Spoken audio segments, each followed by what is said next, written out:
네, 10시 43분입니다. 지금 상승 종목의 개수는 거래소와 유가증권가 코스닥을 합쳐서 900여 개, 조금 870개 이렇게 되네요. 근데 상승률이 그렇게 크지가 않고 좀 조용한 편이고 상한가 기업도 2개밖에 눈에 보이지는 않습니다. 그러니까 지금 시장은 젠걸음이죠. 좀 뭔가 눈치를 살필 거고 다음 주는 어떻게 될지 궁금하니까 그 전략을 잡아야지 이제 중심이 될 것 같습니다. 자, 그래서 최말 맞수다 좀 깊이 있는 얘기는 한 분 전문가를 모셨고요. 전 KB증권 프랍 트레이더를 하셨고 주식왕 찐샘의 김진 대표 나와 있습니다. 어서 오십시오. 안녕하십니까? 네. 자, 이제 전략이 좀 필요하겠습니다. 올해 들어서 증시가 그나마 조금 다행이죠. 일각에서는 많이 올랐다고 하는데 떨어진 거에 비하면은 오름폭도 거의 없죠. 사실 조족지열인데 연초에 코스피 상승이 좀 추가로 이어질 수 있는지 그 포인트를 한번 짚어주시겠습니까? 일단 항상 리뷰에서 시작을 해야 될 것 같아요. 네. 우리가 그동안 왜 약했는지를 조금 잘 이해할 수 있으면 그러면 역사를 먼저 뒤집어 봐야 되거든요. 네. 그러면 그 다음부터 우리가 좀 좋아질 수 있는 개연성이 있는가 이런 걸 찾아볼 수 있을 것 같은데요. 제가 그래프를 하나 좀 그려왔는데 네. 이걸 한번 봐주셨으면 좋겠습니다. 데이터를 좀 볼까요? 지금 제가 준비한 그래프가 뭐냐면 딱 작년 한 해 동안 아시아 이제 3국이라고 하죠. 대만, 일본 그리고 우리나라 코스피의 이제 지수를 한 화면에 우리나라가 제일 매일 하단이군요. 네, 그래서 맨 위에 보라색으로 있는 게 이제 대만이고요. 파란색이 니케이 일본이고 이제 빨간색이 코스피입니다. 이제 이렇게 보시면 제가 중간에 이렇게 선을 하나 그어놨지 않습니까? 네. 그 선 지점까지는 대만도 그렇고 일본도 그렇고 우리나라도 그렇고 다 증시가 상승세였습니다. 동행하는. 네, 상승률 정도의 차이는 있었지만 그래도 우리나라 증시도 상승이었던 것 같고요.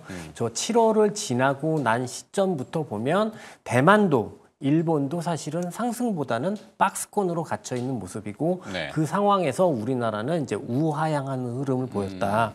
이렇게 볼 수 있고 그렇다면 올라가는 과정에서도 우리는 뭔가 조금 상대적으로 취약한 부분이 있었을 거고 하지만 그래도 그때는 상승을 했던 거고 네. 그 이후에 상승이 종료되고 상승이 상실된 다음부터는 우리나라는 좀 하락하는 과정이 있었고 그럼 그거에 대한 이유가 있다면 그걸 찾아낼 수 있다면 그게 해소된다고 하면 최소한 일본 대만 수준까지는 더 나아가서는 그 이상으로 랠리를 기대해 볼 수 있지 않을까 싶어서 네. 일단 딱 요 그래프로 좀 말씀을 드리고 싶었습니다. 일단 우리는 역행을 했다. 동행하지 못하고 따로 움직였다.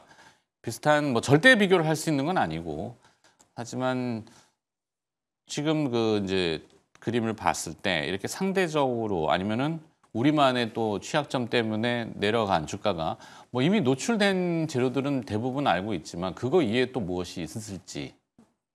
저것 하나만 가지고도 정말 수많은 거로 이제 설명을 할 수 있겠죠. 네. 성장률이 떨어져서 그렇고 기업 실적이 부진해서 그렇고 이렇게 이제 일반적으로 설명할 수 있을 텐데 저는 아무래도 이제 프랍 트레이더 출신이고 분석을 하는 사람보다는 실제로 트레이딩을 했던 사람에서 입장에서 생각을 해볼 때 조금 더 좀 시장 친화적인 입장으로 말씀을 드려보려고 해요. 네. 근데 저는 세 가지 요인을 좀 찾고 싶거든요. 이게 첫 번째는 뭐냐면 결국은 우리 GDP 이야기 다 하지만 결국 글로벌 반도체가 부진하면서 우리나라 시장은 상승이 종료된 거고 두 번째로는 우리 시장 내부적으로 시장 친화적으로 내부적으로 생각을 해보면 1년 내내 고질적인 약세 종목군이 있거든요. 그 종목군들이 존재했기 때문에 약세였던 거고 세 번째는 이제 많은 분들이 이해하시겠지만 정치적 불확실성이 더 부각되면서 약세가 강화됐다. 이렇게 생각을 합니다. 제가 그래프를 하나 더 가지고 와봤는데요. 네. 한번 좀 보시면서 말씀을 나눴으면 좋겠습니다. 제가 이제 보여드리려고 하는 그래프는 요 다음 그래프인데 보여드리려고 하는 그래프는 좀 전에 저 그래프는 바꾼 이제 바뀐 그래프. 두 개를 좀 비교해서 봤으면 좋겠는데요. 뭐냐면 지금 보여드리는 거 우리나라 코스피 지수의 그래프고요. 네. 또 다른 그래프는 뭐냐면 미국의 어플라이드 머티리얼스라고 지금 보여드리는 어플라이드 머티리얼스라는 미국의 반도체 장비 회사의 그래프입니다. 근데 속칭 AMAT이라고도 네, 표현을 네. 하는데 언뜻 주가가 많이 안 올랐네요. 네, 언뜻 보게 되면 제가 저거 이름 딱 가리고 이게 코스피입니까, 어플라이드 머티리얼스입니까라고 물어보면 구분이 잘 안 될 정도로 순간적으로 헷갈릴 수도 있는. 굉장히 유사한 궤적을 보여주고 있는 게 사실인 것 같아요. 근데 이게 이 어플라이드 머티리얼스라는 종목 하나뿐만이 아니라 사실 뭐 많이 알고 계시는 ASML이라는 주식도, 그다음에 뭐 램 리서치라는 주식도, 이런 반도체, 특히 레가시 쪽에 좀 주력화되어 있는 반도체 장비 회사들은 전반적으로 유사한 흐름들을 보였던 것 같습니다. 그러니까 앞서 제가 맨 처음 그래프에서 7월을 기점으로 해서 대만, 일본, 우리나라 모두 다 상승이 종료된 이유는 사실은 글로벌 반도체의 흐름이 그때부터 나빠졌기 때문에 나타난 현상이다. 이렇게 시장 친화적으로는 그렇게 볼 수 있을 것 같고, 사실 또 따지고 보면 우리는 7월 달까지는 우리나라 시장에서도 하이닉스, 한미반도체라는 주도주가 존재를 했었거든요. 네. 근데 한미반도체 하이닉스가 상승을 상실한 이유도 딱 그 시점부터입니다. 그러니 실질적으로 상승이 종료된 이유는 글로벌 반도체의 부진과 함께 나타난 거다. 이렇게 말씀드릴 수 있을 것 같고요. 또 하나는 그럼에도 불구하고 올라갈 때는 계속 부진했었고, 네. 일본이랑 대만은 횡보를 보일 때 우리나라는 우하향을 했단 말이죠. 근데 그 이유는 앞서 말씀드린 두 가지 나머지 이유, 결국 고질적인 약세 종목군들이 있었고 정치적 불확실성이 있었다. 이거로 찾을 수 있을 것 같은데, 정치적 불확실성은 뭐 다 아는 이야기니까 그건 패스하도록 하고요. 고질적으로 보면 우리나라의 2차 전지, 그다음에 소재 섹터, 이런 주식들은 거의 1년 내내 주가가 하락한 섹터입니다.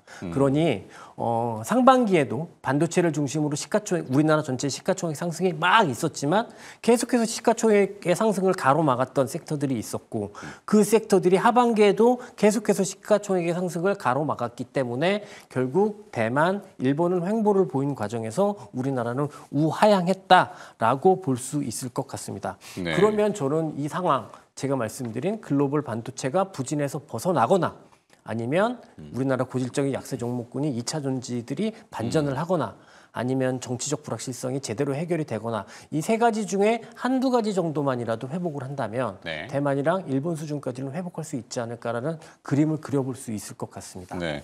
약간 산업적 접근을 좀 해주신 것 같은데, 앞서 이제 좋아요.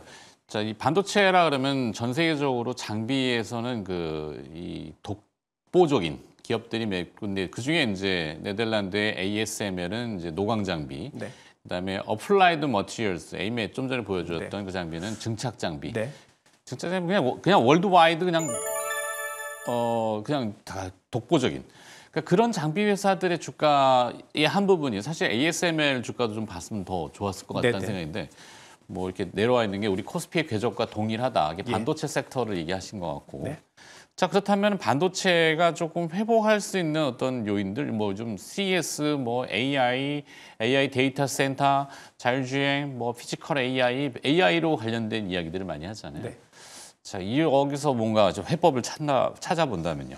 일단은 반도체도 되게, 미국의 반도체도 굉장히 차별화되어 있거든요. 무슨 네. 말씀이냐면 앞서 말씀하신 것처럼 ASML, 뭐 어플라이드 머티리얼스, 램 리서치는 굉장히 부진했고, 사실 그 과정에서도 엔비디아나 브로드컴 같은 경우에는 거의 하락하지 않고 계속해서 주가가 좋았던 상황입니다. 네. 그러니까 AI와 직접적인 반도체들은 여전히 좋았고, 나머지 좀 경기 민감주적인 성격을 어쩔 수 없이 가질 수밖에 없는 그런 반도체들은 약세를 보였던 것 같은데요. 그 중에 이제 좀 큰 부분 중에 하나가, 사실 2024년 하반기부터는 어떤 시장의 경향들이 좀 있었냐면, 하드웨어 쪽의 투자는 약간은 조금 둔화될 것 같고, 네. 반대로 이제 소프트웨어의 시대가 될 것 같다라는 저도 좀 경향. 그렇게 봐요. 예, 그런 경향들이 지배적이었었는데요. 지난 1월 5일 날 이제 마이크로소프트가 올해 AI 데이터 인프라의 투자 규모를 발표를 했었는데요. 이게 조금 기대 이상이었습니다. 당초 예상이 60빌리언 US 달러, 우리나라 원화 기준으로 하면 한 90조 정도 됐었는데요. 당초 예상은 그랬는데 실제로 발표된 숫자가 어느 정도였냐면 80빌리언 US 달러, 우리나라 돈으로 한 104조 정도 되는 규모로 발표가 됐습니다. 이러면 생각보다 꽤 큰 폭으로 좀 상향 조정된 거거든요. 그러면 2025년 하드웨어 투자가 조금은 완만해지지 않을까라는 기존의 생각을 조금 뒤집어내고 투자의 심리를 환기시킬 수 있는 발표가 있었다고 보여지고, 얼마 전에 중국에서 데이터 인프라 투자 규모도 발표를 했었는데 연간 80조를 계속해서 투자한다는 이야기가 있더라고요. 그런 측면들이 실제로 지난주 금요일부터 글로벌 반도체가 일정 수준 의미 있는 반전을 보이게 될 거다. 반전으로 나타나는 현상으로 이어지고 있는 것 같습니다. 이 속에서 사실상 우리나라도 보면 삼성전자 실적 쇼크 났는데 주가 많이 올랐잖아요. 네, 이번에 6.5조? 네.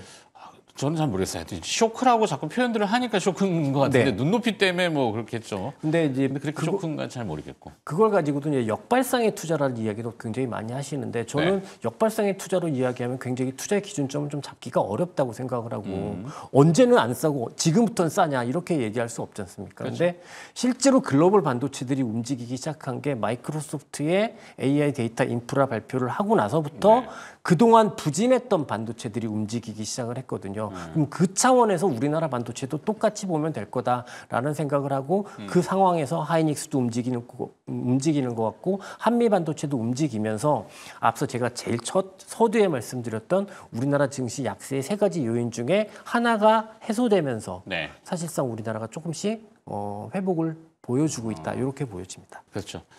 그래서 경제 재건, 증시 재건 저희가 이제 기치를 걸었는데 뭔가 믿는 구석이 있어야 되겠죠. 객관적인 데이터를 가지고.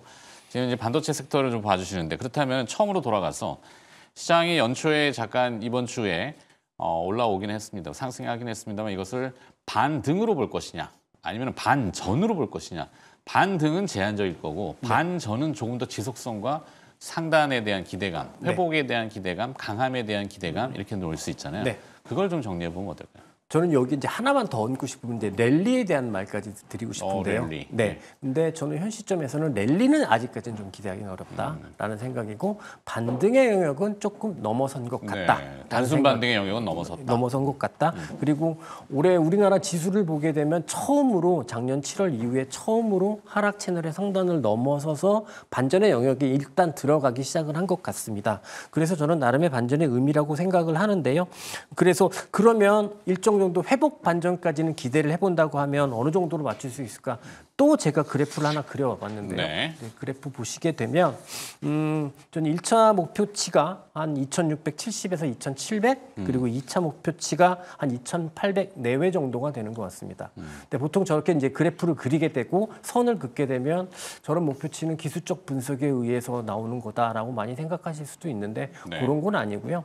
제가 앞서 맨 처음에 우리나라의 세 가지 약세 요인이 있는데 이게 해소가 1개에서 2개 정도가 되면 대만이나 일본이 보여줬던 박스권의 하단 정도는 오를 수 있지 않을까. 그리고 이 모든 게 회복이 된다고 한다면 대만이나 일본이 보여준 수준까지는 오를 수 있지 않을까라는 가정을 가지고 저 그래프를 그려본 거거든요. 그럼 저 1차 목표치라고 하는 2,600에서 70 정도의 수준이 어떤 수준이냐면 지금 대만과 일본이 박스권으로 바뀌어 있는 상황에서 이 하단 정도 수준입니다.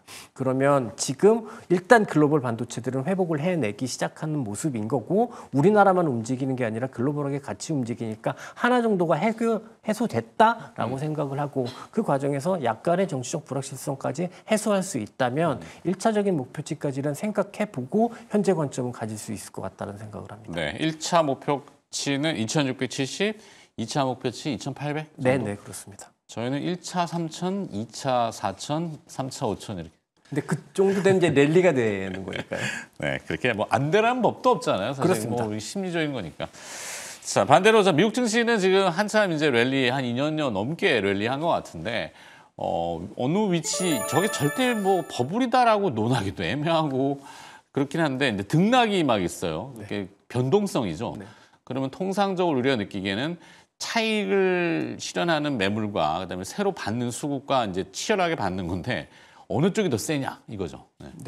지금 이제 연말부터 조금 주춤해지기 시작한 것 같고 주춤해진 시점은 FOMC 이후부터인 것 같습니다. 근데 확실히 가장 큰 증시의 부담 요인이 뭐냐라고 하면은 지금 한 4.7까지 올라가 있는 미국의 10년물 장기금리의 레벨인 것 같습니다. 네. 근데 이게 조금 아이러니한 부분이 있는 게요. 오히려 12월 달에 장기금리가 처음으로 상승할 때는 미국에서도 AI 주도주 같이 금리에 별로 상관이 없는 기업들이 있고 금리의 영향을 굉장히 많이 받는 기업들이 있는데 12월 달에 금리가 다시 오를 때는 금리의 영향을 많이 받는 기업들이 주가의 하락이 컸었거든요. 근데 연초로 넘어오면서 사실은 금리하고 별 상관이 없는 AI 주도주들이 조금씩 조정을 받고 있는 것 같습니다. 네. 근데 저는 이거를 나쁘게 해석하는 게 아니라 그러면 금리가 지금 4.7까지 올라와 있지만 이게 실제 시장의 매크로 펀더멘탈에 영향을 주고 있다기보다는 그냥 약간의 차익 실현, 약간의 포지션 축소의 심리적 빌미만 제공하고 있는 것이 아닌가라고 그렇게 이해를 하고 싶고요.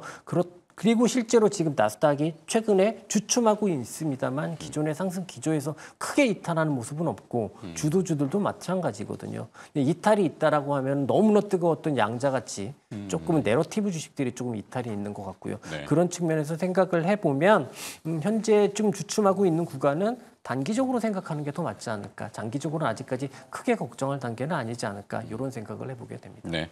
자, 꺾임이 확인이 물론 그게 이제 사후적으로 지난 다음에 한참 막 내려가서 꺾일 거라고 그때 얘기했어요라고 예상했어요라고 하는 것도 웃기지만 확인이 되지 않았는데 미리부터 뭐 고점이다, 뭐 과열이다 이렇게 얘기할 것은 아니다. 네, 그렇습니다.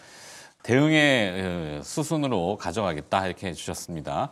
자, 오늘 도움 말씀 주신 분은 전 KB증권 프랍 트레이더이자 주식왕 찐샘의 김진 대표가 수고를 해주셨습니다. 전략 잘 들었습니다.